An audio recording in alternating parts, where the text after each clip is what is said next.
Oh, hey, Raj. Hey, it's me. It's Mr. Wilkes. Yeah, how you doing, Raj?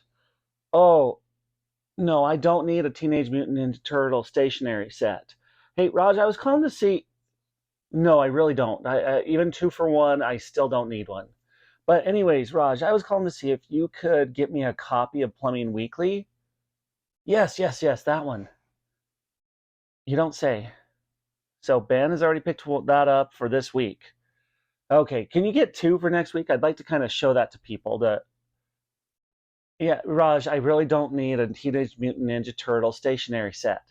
All right, Raj, just let me know what you can do later. Uh, yes, I'll think about it. I'll really think about that Teenage Mutant Ninja Turtle stationery set. Thank you.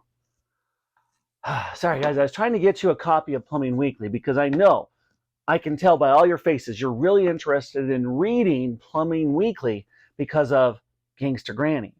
So I'll see what I can do. I'll keep talking with Raj and see if we can work out a deal. But until that deal goes through, how about we get started with Chapter 17, Planning the Heist. For the first time in his life, Ben skipped to school the following morning. Though his love of plumbing the previous night had discovered that the Tower of London had a weakness, the most impregnable building in the world, where some of the country's most dangerous criminals had been imprisoned and executed, had a fatal flaw: a large sewage pipe that led directly into the Thames River. The ancient tube would be his and Granny's way in and out of the tower. It was a quite brilliant plan, and Ben's body couldn't hide its excitement at this amazing discovery. That's why he was skipping. Now he couldn't wait until Friday night when his mom and dad would be once again pack him off to Granny's. Then he would be able to convince the old lady that together they really could steal the crown jewels. Ben would bring along the diagram and Plumbing Weekly of the Tower of London's sewage system to show her. The two of them could stay up all night and work out every detail of the most daring robbery of all time.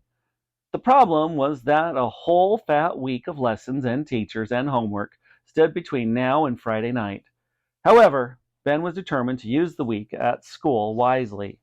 In his IT lesson, he looked up the crown jewels and memorized every detail on the web page. In history, he asked his teacher questions about the Tower of London and exactly where in the building the jewels were kept. That would be the Jewel House fun fact, fans. In geography, he found an atlas of the British Isles and pinpointed it precisely where on the Thames the tower is situated. In PE, he didn't actually accidentally on purpose forget his kit, like usual.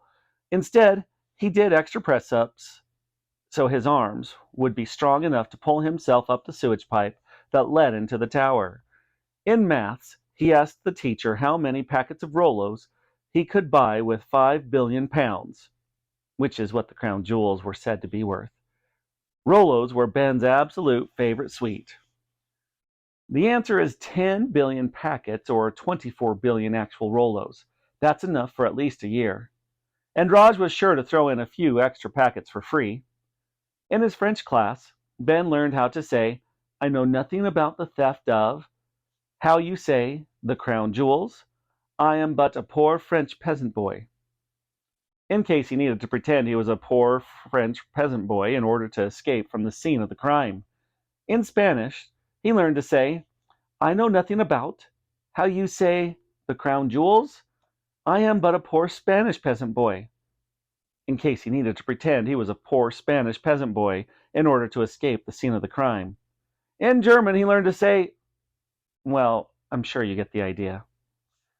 In science, Ben quizzed his teacher about how you might be able to penetrate bulletproof glass, even if you got into Jewel House. Removing the jewels was not going to be easy, as they were kept behind glass that was inches thick. In art class, he made a detailed scale model of the Tower of London out of matches, so he could role-play the daring robbery in miniature. The week absolutely flew by. Never had school been so much fun. Most importantly, for the first time in his life, Ben couldn't wait to spend time with his granny. By the end of school on Friday afternoon, Ben felt he had all the data he needed to put the daring plan into place. The story of the theft of the crown jewels would be on the TV news for weeks, on every website, and emblazoned across every front page of every newspaper in every country in the world. However, no one, but no one, would suspect that the thieves were in fact a little old lady and an 11-year-old boy. They were going to get away with the crime of the century. Chapter 18. Visiting Hours. "You can't stay with Granny tonight," said Dad. It was 4 o'clock on Friday afternoon, and Ben had just got home from school. It was strange that Dad was home so early. He usually didn't finish his shift at the supermarket until 8. "Why not?" asked Ben, noticing his dad's face was dark with worry. "I'm afraid I've got some bad news, son." "What?" demanded Ben, his face darkening with worry too. "Granny's in the hospital." A little while later, once they'd finally found a parking space, Ben and his parents went through the automatic doors of the hospital. Ben wondered if Mom and Dad were ever going to find Granny in here. The hospital is impossibly tall and wide, a great monument to illness. There were lifts that took you to other lifts, mile-long corridors, signs everywhere that Ben couldn't comprehend. Coronary care unit, radiologists, obstetricians, clinical decision unit, MRI scanning room.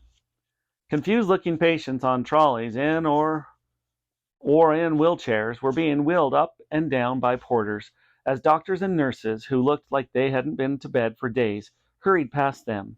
When they finally found the wing Granny was in, right up to the 19th floor, Ben didn't recognize her at first. Her hair was flat on her head. She didn't have her glasses or her teeth in, and she was wearing not her own clothes, but a standard issue NHS nightgown. It was as if all the things that made her Granny had been taken from her, and she was now just a shell. Ben felt so sad to see her like this, but tried to hide it. He didn't want to upset her. "Hello, dears," she said. Her voice was croaky and her speech a little slurred. Ben had to take a deep breath to stop from bursting into tears. "How are you feeling, Mum?" asked Ben's dad. "Not too clever," she replied. "I had a fall."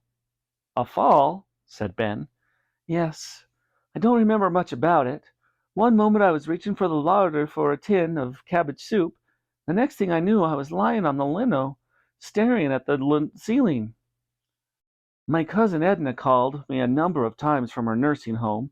When she couldn't get an answer, she called an ambulance." "When did you fall over, Granny?" asked Ben. "Let me think. I was lying on the kitchen floor for 2 days, so it must have been Wednesday morning. I couldn't get up to reach the telephone." "I'm so sorry, Mum," said Dad quietly. Ben had never seen his father look so upset. "It's funny because I meant to call you on Wednesday, just for a chat to see how you are," said Mum, lying. She had never called the old lady in her life, and if Granny ever called the house, Mum couldn't get off the phone quick enough. "You weren't to know, my dear," said Granny. "They did all kinds of tests this morning to see what's wrong with me. X-rays and scans and the like. I'll get the results tomorrow. Hopefully I won't be in here too long." "I hope so too," said Ben. There was an uncomfortable silence. No one quite knew what to say or do. Mum hesitantly nudged Dad and mimed looking at her watch. Ben knew hospitals made her uncomfortable. When he'd had his appendix out 2 years before, she had only visited him a couple of times, and even then it made her sweat and fidget. "Well, we'd better be off," said Dad. "Yes, yes, you go," said Granny with lightness in her voice but sadness in her eyes. "Don't you worry about me. I'll be fine." "Can't we stay a bit longer?" piped up Ben. Mum shot him an anguished look, which Dad cloaked. "No, come along, Ben. Your Granny will need us to go to sleep in a few hours," said Dad as he stood up and readied himself to leave. "I'm quite busy, Mum, but I'll try to pop in over the weekend." He patted his mother on the head, like he might the dog. It was an awkward gesture. Dad wasn't a hugger. He turned to Mum.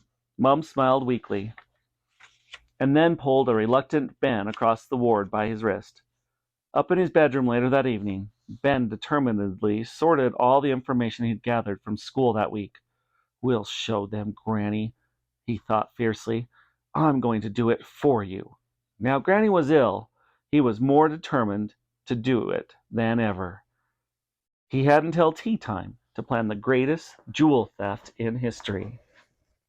And you have plenty of time to answer your questions with complete sentences. All right, my friends, we'll be back tomorrow for chapter 19.